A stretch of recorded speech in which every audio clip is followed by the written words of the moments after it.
Delhi Mumbai industrial corridor यानी DMIC Bharat के दो महानगरों को जोड़ने की एक महत्वाकांक्षी योजना है जो 2009 में शुरू हुई थी। इसमें जापान के सहयोग से 100 अरब डॉलर का कुल निवेश होना है।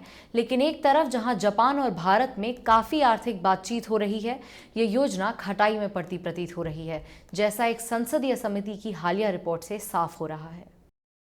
दिल्ली मुंबई इंडस्ट्रियल कॉरिडोर यानी डीएमआईसी भारत का एक बड़ा इंफ्रास्ट्रक्चर प्रोग्राम है जो स्मार्ट सिटीज के रूप में नए औद्योगिक शहर बनाने के लिए प्रस्तावित हुआ है। इसका लक्ष्य टेक्नोलॉजी को इंफ्रास्ट्रक्चर क्षेत्र से जोड़ना है और भारत के मैन्युफैक्चरिंग और सर्विस सेक्टर को बढ़ावा देकर डीएमआईसी को उत्पादन और ट्रेडिंग का ग्लोबल हब बनाना है। नीति आयोग के वर्तमान सीईओ अमिताभ कांत, जो मार्च 2016 तक department of industrial policy and promotion यानी डीआईपीपी के राष्ट्रीय सचिव भी रहे हैं, उन्होंने भी दिल्ली मुंबई इंडस्ट्रियल कॉरिडोर की इस परियोजना की सीईओ के रूप में अगुवाई की थी। पहले चरण में 8 औद्योगिक शहरों को तैयार किया जाना है। पश्चिम भारत के 1504 किलोमीटर पर यूपी के दादरी से नवी मुंबई के जवाहरलाल नेहरू पोर्ट ट्रस्ट के बीच ये परियोजना भारत सरकार जापान सरकार के साथ मिलकर पूरा करेगी।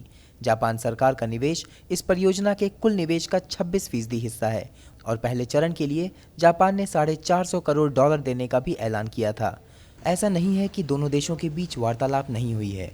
11 दिसंबर 2015 को जापान के प्रधानमंत्री शिंजो अबे 3 दिनों के लिए भारत की यात्रा पर आए और वह फिर से 12 से 14 सितंबर 2017 को भारत आ सकते हैं, जिसका मुख्य उद्देश्य जापान की शिकनसेन टेक्नोलॉजी को इस्तेमाल करने वाली भारत की हाई स्पीड रेलवे परियोजना के समारोह में हिस्सा लेना है। प्रधानमंत्री मोदी भी 11 से 13 नवंबर 2016 को 3 दिनों की यात्रा पर जापान गए थे। इससे पहले 30 अगस्त 2014 को भी मोदी 5 दिनों की यात्रा पर जापान गए थे।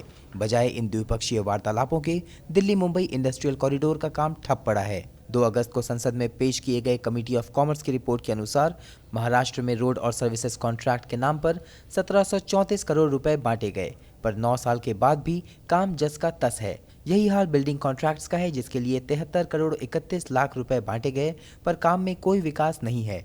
वाटर ट्रीटमेंट प्लांट और सीवेज ट्रीटमेंट प्लांट पर तो 90 करोड़ और 54 करोड़ रुपए बहुत पहले ही बांट दिए गए थे, पर यहाँ काम अभी तक शुरू भी नहीं किया गया है।